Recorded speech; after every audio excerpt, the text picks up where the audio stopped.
There should be monitors plastered throughout the complex in Cranberry, throughout PPG Paints Arena, running around the clock, showing 3 games. Good morning to you. Good Wednesday morning. I'm Dejan Kovacevic of DK Pittsburgh Sports.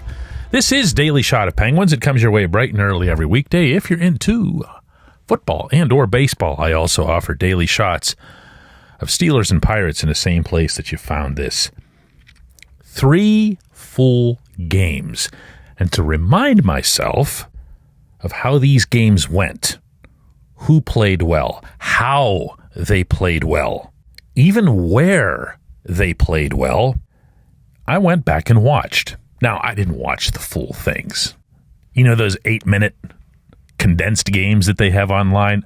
I watched all 3 of those. So I invested 24 whole minutes in preparing for this program. But guess what? They were 24 fun minutes, 24 uplifting minutes. I would actually recommend this little exercise to anybody who's down about this franchise or its future, because these were pretty thorough. Now, as you might guess, these were all part of that little run that the team made at the end in trying in vain to push into the playoffs.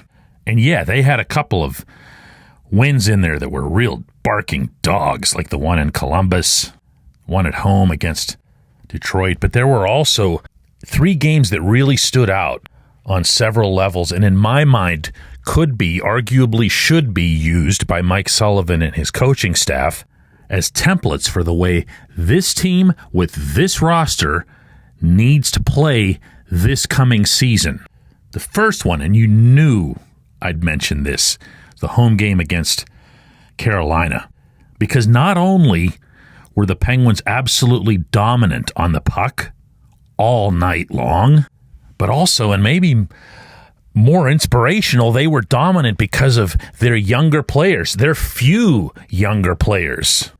The main guys did not have a great night against the Hurricanes. That was at PPG Paints Arena.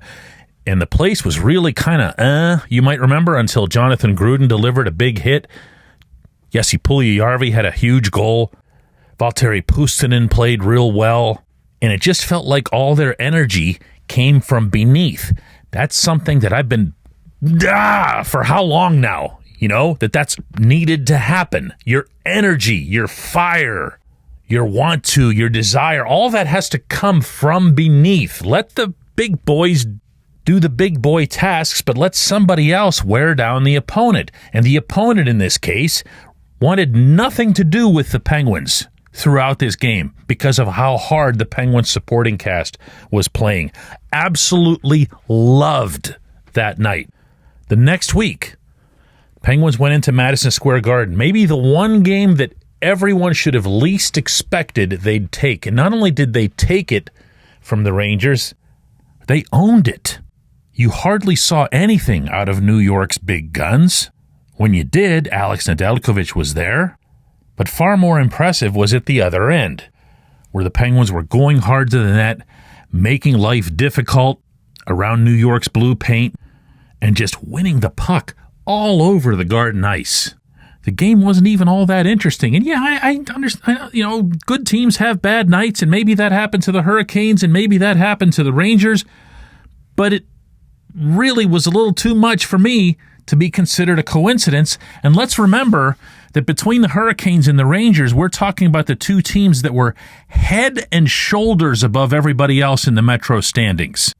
And the Penguins completely schooled both of them in a short time span.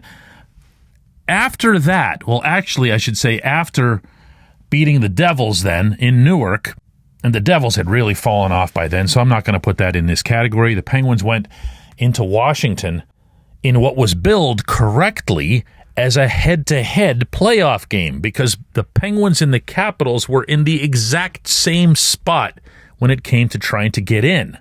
And all the Penguins did that night was more of the same. You might remember Ryan Shea scoring his first NHL goal just by whipping the puck from the left point through a maze of bodies in front of Charlie Lindgren. You might remember that not long after that, P.O. Joseph did exactly the same thing, only Sid was there and redirected it.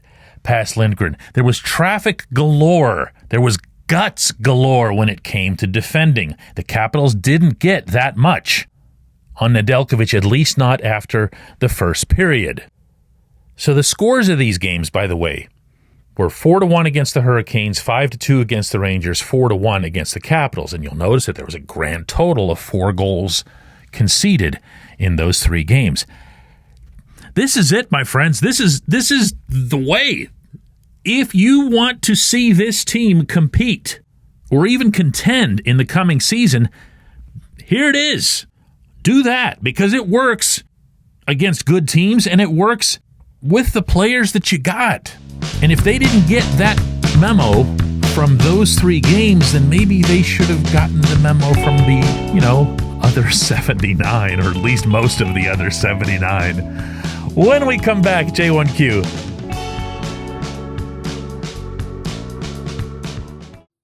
This episode is brought to you by Bet Online, your number one source for all your summer sports needs this season, from Major League Baseball, golf, NHL, NBA playoffs. Get the latest odds and lines, including all team matchups, player props, odds on just about everything that's out there. Head to the website today or use your mobile device to get in on the action. Bet Online, where the game starts. Today's J1Q comes from Gene, who says, DK, let's go way off topic since it's August. Assuming the best way to get points in overtime in the shootout is to, I don't know, when in regulation. Do you see any changes regarding how brutal the Penguins were in both 3-on-3 and the shootout? Seeing Sid, Gino, and Letang go out and lay eggs against rookie goalies every night just isn't fair to their legacy. I noticed that with Washington, Alexander Ovechkin rarely takes a turn in a shootout. What can the Penguins possibly do here? Also, in all of your top 12 line discussions, thank you to, both you and all of the listeners of the program for ignoring completely Emil Bemstrom.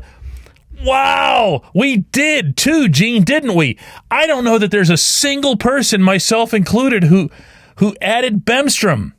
Like, he's still on the team and he's in his mid-20s and we just couldn't care less.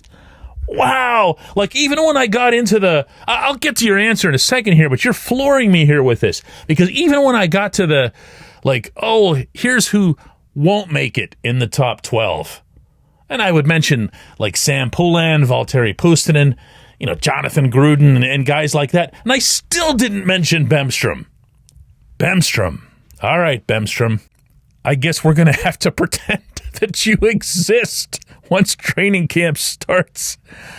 What can the Penguins do about 3-on-3? What can they do about the shootout? Well, they always tell you that the first step in addressing any problem is to recognize it, to acknowledge it. And it took Mike Sullivan way too long to do that regarding either issue. His standard line for a very long time was, 3-on-3 is not something you can really coach up. It's more of a thing where you wing it. There's just too much ice to cover. And that was a lousy response at the time. And I recall both writing and saying so. And it became that much lousier over the past year when it cost them, quite literally, a spot in those playoffs.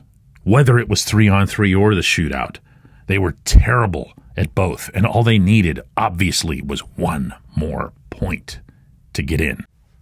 Now, in general, I'm of the mind that until you can assess that extra point and the number of those that routinely show up on the table over a given 82 schedule amounts to something that's worth adapting your roster toward, you're not going to see much of a change. Not from the Penguins, not from anybody.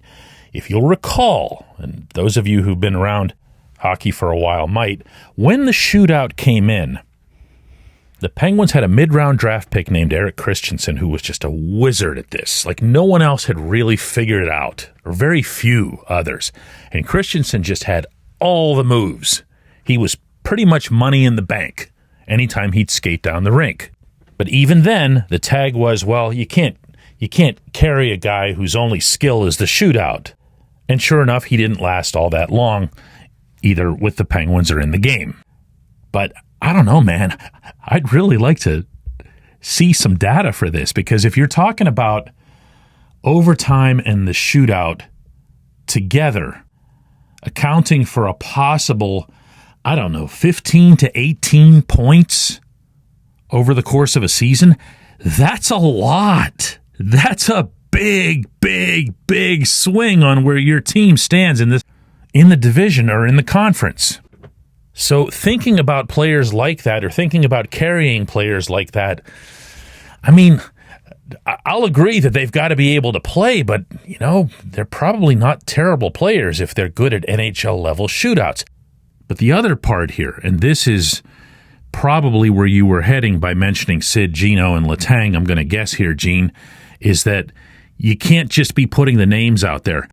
And in this case, I'm not going to say just for the shootout. I'm going to say for the shootout and 3-on-3. Gino, for example, is lousy at both. He used to be pretty good at 3-on-3. He was terrible at 3-on-3 this past season. Try people on the shootout who are actually good at the shootout. Have you seen Ricard Raquel on the shootout? He's really good. Hardly ever gets a chance. Have you seen Lars Eller at 3-on-3? Really good. Hardly ever gets a chance. Why? Names. Got to get away from that in general. I appreciate the question, Gene. I appreciate everybody who listens to Daily Shot of Penguins. But more than anything, I really appreciate being reminded anew that Emil Bemstrom does in fact exist. We'll do this again tomorrow.